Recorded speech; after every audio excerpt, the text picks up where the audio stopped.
है कि हम ड्राइविंग सीट पर रहेंगे, तो इसका मतलब है कि थोड़ा भी इधर उधर अगर आरजेडी करेंगे तो गाड़ी लेकर के कहीं खाई में गिरा देंगे। अब ये तो आप ही न बताइए कि बात कौन कर रहे हैं, इसका फैसला कौन कर रहे हैं। सब लोग चाहते हैं कि हम डिप्टी सीएम और सीएम बन जाएं, उनको घोषणा कौन किए हैं।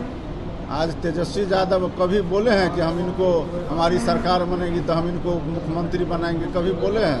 कितना सीट देंगे? 60 सीट मांग रहे हैं। कभी बोले हैं कि हम 60 सीट मांगेंगे? दावा करते हैं कि सबसे हम ज़्यादा जनाधार वाले हैं, अब बगल में बैठने नहीं दे रहे हैं तेजस्वी जी। ये आपको नहीं दिखाई दे रहा है? ये प्रयास तो कोई पहली बार वो लोग नहीं कर रहे हैं। इससे पहले लोकसभा भी हुआ, उसमें भी यही बात बोल रहे थे। इससे पहले भी विधानसभा का चुनाव हुआ, 2020 में भी हुआ, 2015 में भी हुआ, 2010 में हुआ।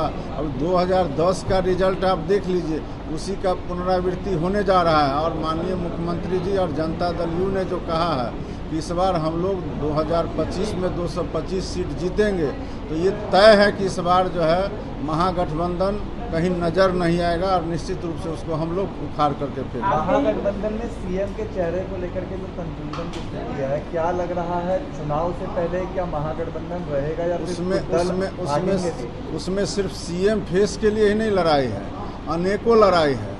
सबसे पहले तो वो तय कर लेना कि किसको कितना सीट मिलेगा, उसमें से कितने लोग अभी भागेंगे वो गिनती आप लोग करते रहिएगा। वो एक साथ रह ही नहीं सकता, निश्चित रूप से टूटने वाला है। ये बड़ा घटना है और सबसे पहले तो हम लोग दुख व्यक्त करते हैं, बहुत सारे लोगों की मृत्यु हुई है। ये तो आश्चर्यजनक है कि एक भगवान कैसे एक आदमी को उसमें बचा दिए, ये तो भगवान ही जाने। इतना बड़ा घटना देश के अंदर में हुआ है, सभी लोग, पूरा देश के लोग इससे में व्यथित हैं और हम लोग सभी लोग दुख व्यक्त करते हैं और भगवान से प्रार्थना करते हैं कि उनके परिवार के लोगों को शांति प्रदान करे।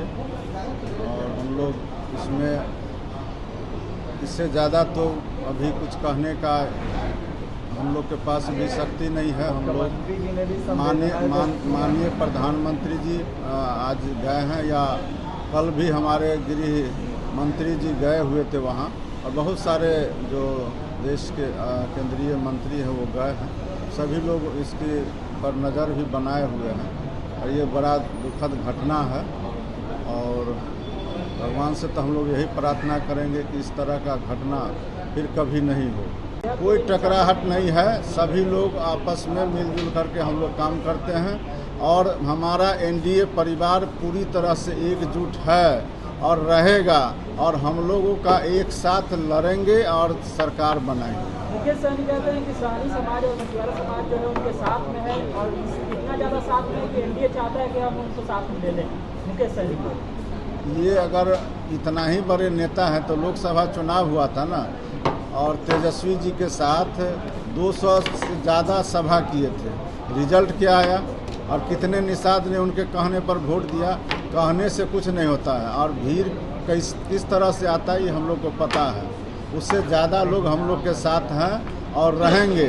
इस चुनाव में भी निषादों का, पिछड़ों का, दलितों का और बिहार में जितना काम मुख्यमंत्री जी ने किए हैं उसके आधार पर हम लोग कह सकते हैं कि सभी जाति धर्म का वोट हम लोग को मिलेगा और हम लोग फिर से सरकार बनाएंगे।